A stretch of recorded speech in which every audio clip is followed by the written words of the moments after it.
भूत प्रेत की कहानियां पढ़ने और सुनने में तो बहुत रोमांचक लगती है, लेकिन जरा सोचिए, अगर ऐसे ही कुछ वास्तव में आपके साथ घटित होने लगे तो क्या आप उसे रोमांचित कहेंगे या डर के मारे थर-थर कांपने लगेंगे? किसी परलौकिक शक्ति या प्रेत आत्मा का आसपास होने का एहसास भी शरीर में एक अजब सी सिरहन पैदा कर देता है। तो ऐसे में जाहिर सी बात है, जब आपका सामना ऐसे किसी ताकत से हो जाएगा तो आपका रोमांचक वहीं दम तोड़ देगा। वैसे तो कहने को बहुत सी ऐसी जगहें हैं जहां यह माना जाता है कि आत्माओं का वास है। कोई वीरान और अकेला घर हो या एक लंबे समय से खाली पड़ी इमारत। इसके अलावा वह स्थान जहां किसी दुर्घटना की वजह से भी किसी की जान गई हो, उसे भी हम योग्य नहीं मानते हैं कि हम वहां जाएं, क्योंकि जिन लोगों की जान दुर्घटना में जाती है उनकी आत्मा को मुक्ति नहीं मिलती और वे भटकते रहते हैं। कहने को तो बहुत सी जगहें हॉन्टेड या भूता कहा जा सकता है, जहां प्रमाणिक तौर पर कहा जा सकता है कि उस स्थान में कुछ न कुछ गड़बड़ तो जरूर है, और वह स्थान है राजस्थान स्थित भानगढ़ किला। यह वह स्थान है जिसे पुरातत्व वैज्ञानिकों ने सामान्य नहीं माना है। तभी तो राज्य सरकार द्वारा भानगढ़ किले के चारों तरफ व बाहर चेतावनी के तौर पर एक बोर्ड लगा हुआ है, जिसमें साफ साफ लिखा है कि सूर्य उदय होने से पहले और सूर्यास्त के बाद कोई भी इस किले में नहीं रुकेगा और नहीं आएगा। तो आखिर भानगढ़ में ऐसा क्या है जो आम जन को वहां रात के समय जाने से रोकता है? अगर कुछ है तो उसके पीछे क्या कारण है? हालांकि कोई भी पुख्ता तौर पर वहां घटने वाली दुर्घटना का कारण नहीं बता पाया, लेकिन स्थानीय लोगों के बीच प्रचलित है कुछ कहानियां जो साबित करती है कि वहां कुछ ना कुछ तो जरूर हो सकता है। लोगों का मानना है कि बहुत समय पहले इस स्थान पर रत्नावती नाम की बहुत सुंदर राजकुमारी रहती थी, जिस पर काला जादू करने वाले तांत्रिक की कुदृष्टि थी। तांत्रिक ने अपने जादू से राजकुमारी को वश में करके उसका शारीरिक शोषण किया, लेकिन एक दुर्घटना के चलते उस तांत्रिक की मृत्यु हो गई और आज भी उस तांत्रिक की आत्मा वहां भटकती रहती है। तांत्रिक के श्राप के अनुसार वह स्थान कभी भी बच नहीं सका। वहां रहने वाले लोगों की मृत्यु हो जाती है, लेकिन उनकी आत्मा को मुक्ति नहीं मिलती है। प्रचलित कहानी के अनुसार सिंधु देवड़ा महल के पास स्थित पहाड़ पर तांत्रिक क्रियाएं करता था। वह रानी रत्नावती के रूप पर आसक्त था। एक दिन भानगढ़ के बाजार में उसने देखा कि रानी की एक दासी रानी के लिए केश तेल लेने आई है। सिंधु देवड़ा ने उस तेल को अभिमंत्रित कर दिया कि वह तेल जिस पर भी लगेगा उससे वह तेल उसके पास ले आएगा। कहते हैं कि रानी ने जब तेल को देखा तो वह समझ गई कि यह तेल सिंधु सेवड़ा द्वारा अभिमंत्रित है। तो कहते हैं कि रानी भी बहुत सिद्ध थी, इसलिए उसने पहचान कर ली और दासी से उस तेल को तुरंत फेंक देने को कहा। दासी ने उस तेल को एक चट्टान पर गिरा दिया। कहते हैं अभिमंत्रित तेल ने चट्टान को उड़ाकर सिंधु सेवड़ा की ओर रवाना कर दिया। सिंधु सेवड़ा ने चट्टान देखकर अनुमान लगाया कि रानी उस पर बैठकर उसके पास आ रही है, सो उसने अभिमंत्रित तेल को रानी को सीधे अपनी छाती पर उतारने का आदेश दिया।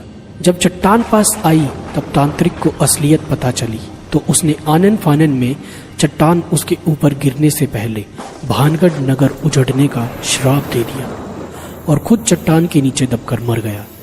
कहते हैं सिद्ध रानी को यह सब समझते देर न लगी और उसने तुरंत नगर खाली करने का आदेश दे दिया। इस तरह यह नगर खाली होकर उजड़ गया और रानी भी तांत्रिक के श्राप की भेंट चढ़ गई। तो कितनी सच्चाई है इस कहानी में? इस कहानी में कितनी सच्चाई है इसके बारे में इस बात से ही जाना जा सकता है कि जनश्रुतियों में भानगढ़ के लिए प्रचलित कहानी में कई लोग रत्नावती को राजकुमारी तो कई लोग रानी बताते हैं। रानी रत्नावती का जिक्र तो हर कोई करता है, पर वह किस राजा की रानी थी? उसके राजा व उसका शासनकाल कौन सा था? नगर किस काल में उजड़ा? इस प्रश्नों पर सब चुप हैं।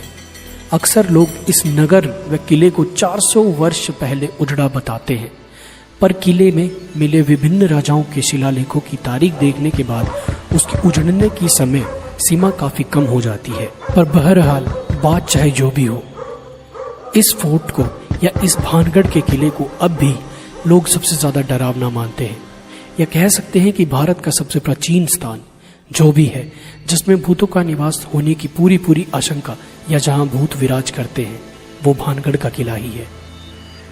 तो ऐसी ही और महत्वपूर्ण जानकारियों व रोचक तथ्यों के लिए हमारे चैनल फ्रीकनेस को सब्सक्राइब करें। व यह वीडियो आपको कैसा लगा हमें लाइक व कमेंट करके ज़रूर बताएं। धन्यवाद।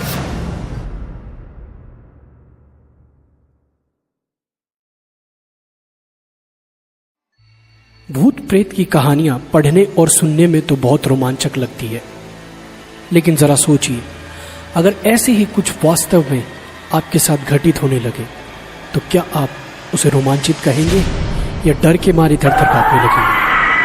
किसी परलौकिक शक्ति या प्रेत आत्मा का आसपास होने का एहसास भी शरीर में एक अजब सी सिरहन पैदा कर देता है। तो ऐसे में जाहिर सी बात है, जब आपका सामना ऐसे किसी ताकत से हो जाएगा तो आपका रोमांचक वहीं दम तोड़ देगा। वैसे तो कहने को बहुत सी ऐसी जगहें हैं जहां यह माना जाता है कि आत्माओं का वास है।